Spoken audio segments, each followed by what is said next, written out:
Bonjour à tous, donc aujourd'hui une vidéo sur un problème qui peut donc arriver à de nombreuses machines. Donc ici sur un lave-linge, j'ai donc un problème d'essorage, c'est-à-dire qu'en fin de compte, il y a du linge donc qui a été lavé et en fin de cycle, donc en fonction de vos machines, en fin de cycle, vous avez donc position essorage et vidange. Et là, en l'occurrence, la machine a refusé. Elle a refusé. On a donc ouvert justement la trappe du dessus. Alors ça, c'est une vieille machine, hein. C'est une machine qui a quand même une petite quarantaine d'années maintenant et qui continue de donner des bons et loyaux services. Par contre, voilà, tout à l'heure,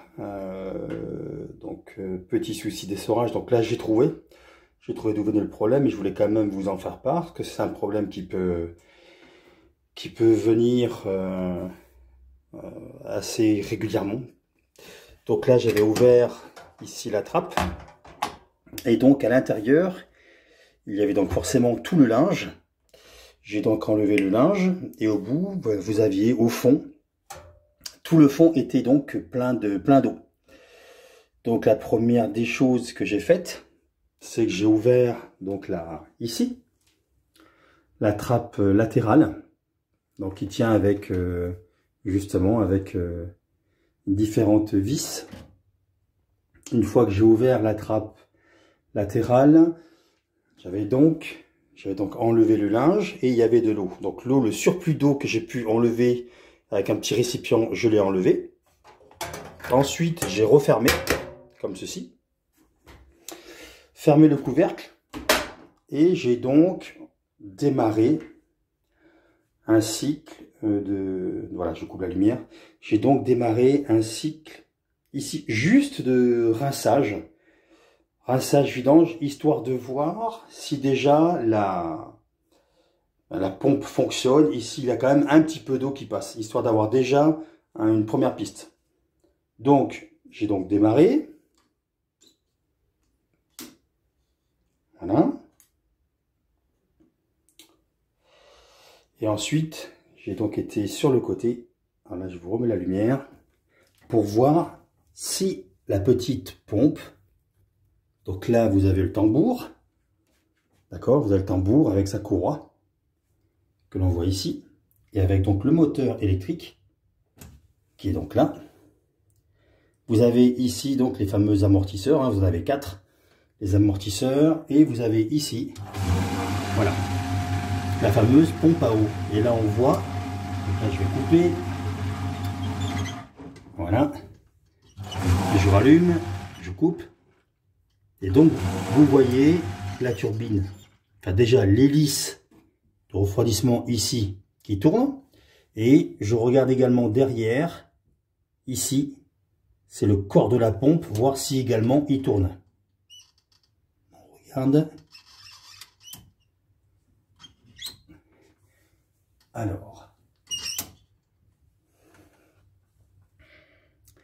je vais attendre. Voilà, on regarde derrière. Voilà, on voit, voilà, justement, on voit que ici, au fond, ici, justement, que le corps de pompe tourne. Donc là, c'est déjà un premier diagnostic, ce qui veut dire qu'au niveau électrique, tout fonctionne bien.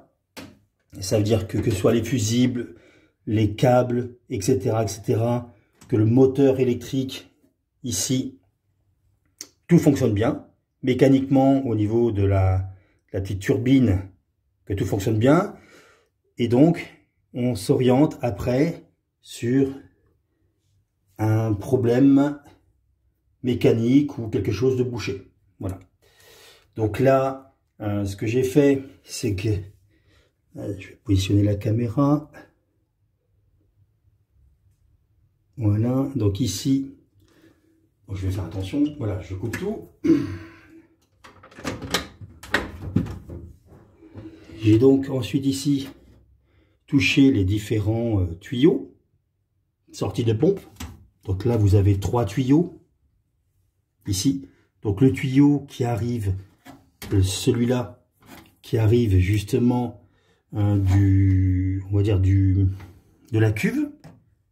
Hein, le tuyau, voilà celui-là, qui arrive de la cuve.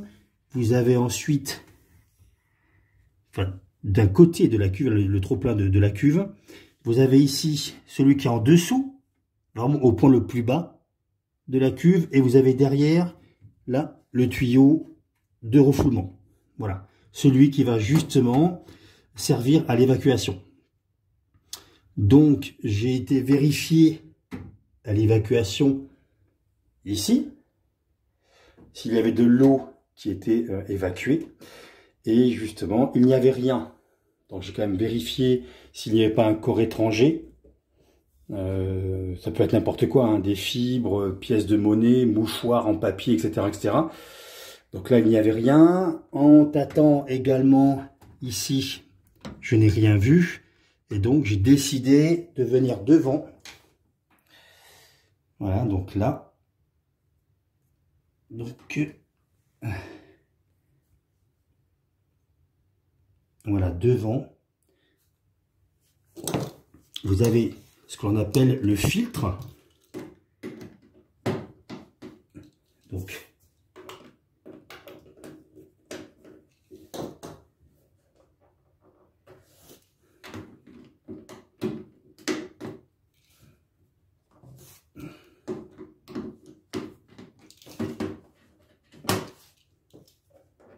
voilà. Donc vous avez ici, là, le filtre. Alors bien sûr, comme sur beaucoup de modèles de machines à laver, il est placé très bas, à un point très bas. Et ce qui fait que si votre machine, le tambour de votre machine est plein d'eau, alors vous pouvez le vider par là. Par contre, il faut surélever votre machine, donc comme moi je l'ai fait, c'est-à-dire vous venez la lever, vous voyez. Alors, je vais me mettre plus loin, parce que comme je suis tout seul, voilà, vous venez donc la lever comme ceci, et après je suis venu mettre une bassine en dessous, comme ceci, et là vous pouvez ouvrir un robinet ici. Voilà. Vous voyez, je sais pas si on le voit. Là, je fais la vidange. Voilà.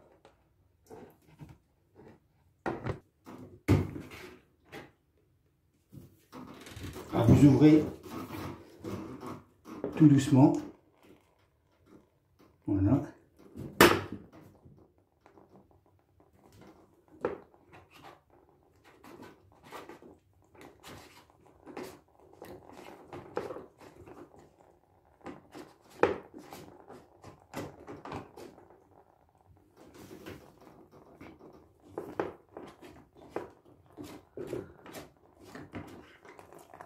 Voilà.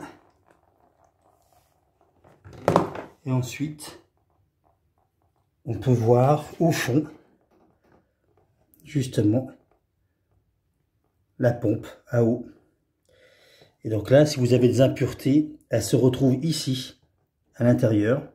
Et donc moi, effectivement, j'ai retrouvé au fond de ce...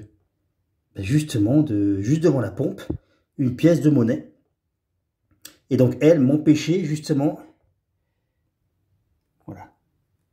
Là, je pose. Donc là, vous avez le corps de la pompe. Est-ce qu'on va le voir tourner? Voilà, là, on le voit tourner. Et en fait, la pièce de monnaie, comment elle est arrivée là, je ne sais pas. Mais elle empêchait justement le corps de la pompe de tourner, enfin, la turbine de tourner, et donc d'évacuer l'eau. Voilà. Donc ce que j'ai fait, j'ai juste enlevé justement la pièce. J'en ai profité ensuite pour nettoyer. Et j'ai tout remonté. Une fois que j'avais tout remonté, j'ai donc fait un essai.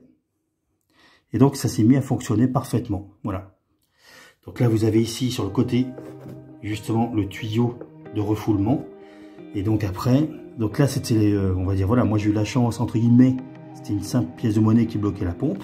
Après vous pouvez également avoir ici un amas, on va dire de fibres ou autre, qui est relié justement au tuyau d'évacuation d'eau, qui est donc derrière. Donc après, rien ne vous empêche de passer, on va dire, un petit câble électrique à l'intérieur, assez souple, pour venir voir si vous n'avez pas quelque chose qui vient obstruer l'évacuation de l'eau. Voilà. Et donc ensuite, vous n'avez plus qu'à tout remonter, faire un essai, et normalement, tout fonctionne bien. Je vous remercie et je vous dis à très bientôt pour une prochaine vidéo. Au revoir.